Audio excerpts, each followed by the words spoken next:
Identity లేదు, అవమానాలు ఎదుర్కొన్నారు. ఈవెన్ నేను ఇంకా డబ్బు సంపాదించాను అన్న, నా దగ్గర డబ్బు ఉంది కానీ మన దగ్గర డబ్బు లేదు. సో పరిస్థితులు అనేవి ఎలా ఉంటాయంటే నాన్న, మనం ఊహించినట్టుగా ఎప్పటికీ ఉండవు. కాలాన్ని మనకి తగినట్టు మనం మార్చుకోవడమే. గతంలో జరిగినటువంటి వాటిని మీరు తలుచుకుంటూ ఉంటే మీ జీవితాన్ని మీరే నాశనం చేసుకున్నట్టు. ఇప్పుడు గుర్తుపెట్టుకోండి, గతం ఇప్పుడు కూడా మనకి సంబంధించింది కాదు నాన్న. వర్తమానంలో ప్లాన్ వేసుకోవాలి, వర్తమానంలో కష్టపడాలి.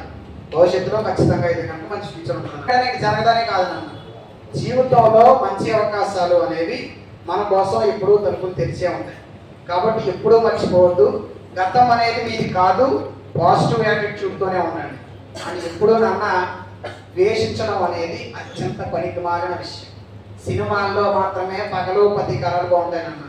అది నేను నా దగ్గర ఆటోగ్రాఫ్ ఎప్పుడు తీసుకున్నా సరే ఒక్క మాట మాత్రం ఖచ్చితంగా రాస్తాను, ఏం రాసినా రాయకపోయినా ఆల్వేస్ ఫర్గివ్ అనే మాట మాత్రం రాస్తానన్న. ఎవరినైనా సరే క్షమించాలి. మనం క్షమించడం వల్ల వాళ్ళకి ఏం అడగదు నాన్న, మనకు మాత్రం చాలా మనశ్శాంతి అనేది ఉంటుంది. సో ఎప్పుడూ ఎవరి మీద పగ ద్వేషము లాంటివి పెంచుకోకండి.